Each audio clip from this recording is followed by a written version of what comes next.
Um, dois, três, gravando. Olá, eu quero contar para vocês a história da minha avó Petrina, uma história que eu gosto de buscar lá nas gavetas da minha memória. É uma história que eu até já escrevi sobre ela, uma crônica que dei o título de A Promessa de Dona Petrina. Petrina significa uma palavra de origem latina que significa pedra pequena, delicada e dura como era aquela mulher. Né? Quando eu não tinha ainda 10 anos de idade quando vivia com ela e morando na sua casa, eu alternava entre a infância e a adolescência e a juventude, a moradia na casa dela e a casa dos meus pais. Né? Os traços da minha avó Petrina eram traços visíveis que mesclavam a mestiçagem, mesclava a herança de índios e negros, que eram os traços marcantes daquela mulher baixinha, carinhosa, doce, mas muito dura, muito enérgica, forte, de muita força. Mas eu guardo daquele período da minha vida boas lembranças. Né? Morava ali com ela e minha tia Terezinha. Minha tia Terezinha era a irmã mais nova das 3 filhas da minha avó. A mais velha, a tia Santaninha, depois a minha mãe Ivanda e por fim Terezinha. Terezinha era o que chamavam à época de alta funcionária, por ser uma servidora pública federal do Instituto de Aposentadoria e Pensão dos Industriários, o IAPI. Minha tia Terezinha, né, e minha avó Petrina viviam ali naquela casa que era uma platibanda, a fachada, aquela parede alta que escondia o telhado das residências. Né? À época era visto como uma coisa até sofisticada, arquitetonicamente. Né? A moradia era na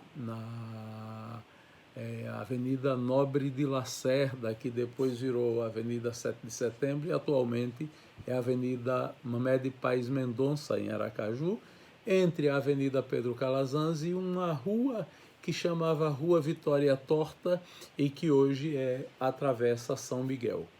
De um lado, do lado da Avenida Pedro Calazans, ficava uma igreja batista, um templo da Igreja Batista Brasileira. Do outro lado, um centro espírita e uma outra igreja evangélica. E vizinho à casa onde a gente morava, a casa mais importante e mais bonita do quarteirão, que era a casa de um radialista, José Batalha de Góes, o Batalhinha, que também exercia o mandato de vereador, casado em segundas núpcias, vivia em segundas núpcias, porque à época não havia a lei do divórcio. Né? Ele vivia com uma senhora muito simpática, muito distinta, chamada Madalena, que depois também veio a ser vereadora em Aracaju, depois ficou viúva dele. E esse casal eram os pais do ex-deputado estadual, ex-prefeito da cidade de São Cristóvão, Armando Batalha. Eram os nossos vizinhos ali importantes. Mas havia um outro tipo de vizinhança que me chamava mais atenção. Havia um senhor que era da Igreja Assembleia de Deus, era um líder evangélico, e que tinha uma filha muito bonita chamada Alicia. Eu diria assim, foi a primeira mulher que me tocou como mulher. Era uma adolescente, era coisa de adolescentes. Eu criança, entrando na adolescência, descobrindo o mundo. E aquelas coisas, aquelas fantasias, aqueles amores platônicos próprios dessa idade me chegaram por esse caminho. Né? Uma pele alva, bonita. Né? Havia uma coisa que as mulheres falavam muito na época, que passavam na pele, que era o leite de rosas. E para mim, aquela menina, né, com as pernas roliças, a pele alva, lisa, era o próprio conceito do que era o leite de rosas. né? Mas aquele era um amor platônico e, ademais, proibido. Minha avó não tolerava protestantes e a família da menina e a menina, por consequência, era protestante. E claro que a vovó Petrina jamais iria permitir qualquer aproximação, inclusive eu era proibido de conversar com a menina e com a família toda. Até porque minha avó era uma carola católica, né, praticante, daquelas rigorosas que me obrigava todo dia a acordar às 4h30 da manhã, e ela também acordava esse horário.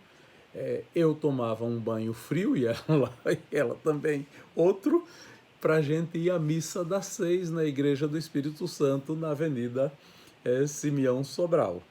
Né? Para mim ali ficou muito claro um conceito que depois que eu ouvia muito já na época na igreja e depois continuei ouvindo, que é a ideia de santo sacrifício da missa. De fato, acordar às 4h30 da manhã, tomar um banho frio, às 5 da manhã estar na mesa tomando café com o uniforme da escola, porque depois da missa eu ia direto para a aula.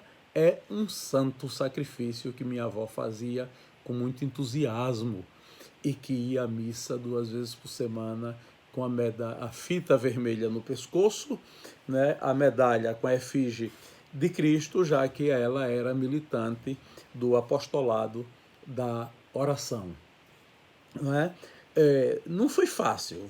Naquele período eu saía da missa e assistia a aula no grupo escolar General Valadão, depois da missa. Ia direto da missa para a escola. Né?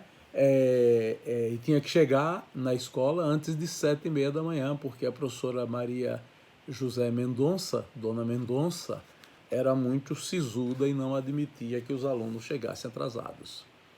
Este é o fato. Vivi com vovó Petrina e com a tia Terezinha por vários períodos. Alternava. Momentos estar na casa de vovó Petrina ali, outros momentos na casa dos meus pais e dos meus irmãos, lá no 18 do Forte, onde a família morava, no bairro 18 do Forte, na zona norte de Aracaju.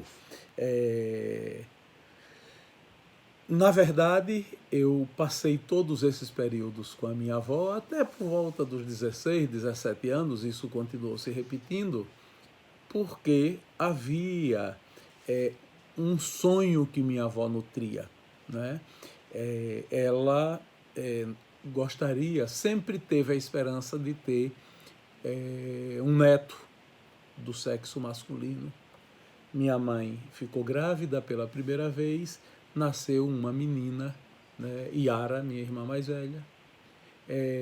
Antes de completar 1 ano do nascimento de Yara, nasceu a minha segunda irmã, Diana. Né? Diana, infelizmente, nos deixou, morreu aos 11 anos de idade com um câncer no cérebro.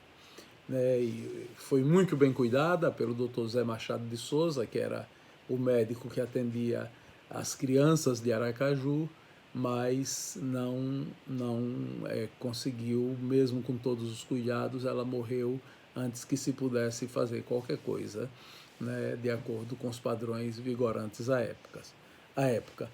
Mas o fato é que minha mãe, quando teve a terceira gestação, minha avó, lá pelo 8º mês da gravidez da minha mãe, fez uma promessa. Prometeu a São Jorge que se nascesse um menino, esse menino chamasse Jorge. E está aqui, sou eu. Né? E, ademais, esse menino seria destinado às vocações sacerdotais, realizaria o sonho dela de ter um neto padre. Né? A primeira parte do plano foi cumprida com tranquilidade. Né? Ela convenceu meu pai e minha mãe a colocarem em mim o nome de Jorge. Né? Eu gosto muito desse nome. E até do santo de São Jorge Guerreiro, aquele que sentou praça na cavalaria. Né? E que é bom que a gente se acompanhe dele. E a segunda parte da promessa complicou um pouco. Né? Na verdade, minha avó firmou um contrato que deveria ter as obrigações honradas por mim. Infelizmente, minha avó, não foi possível, né? Eu tomei na vida outros rumos e deixei de enveredar pelos caminhos do sacerdócio, do magistério da Igreja Católica. Né? É essa lembrança que eu queria compartilhar hoje com os amigos.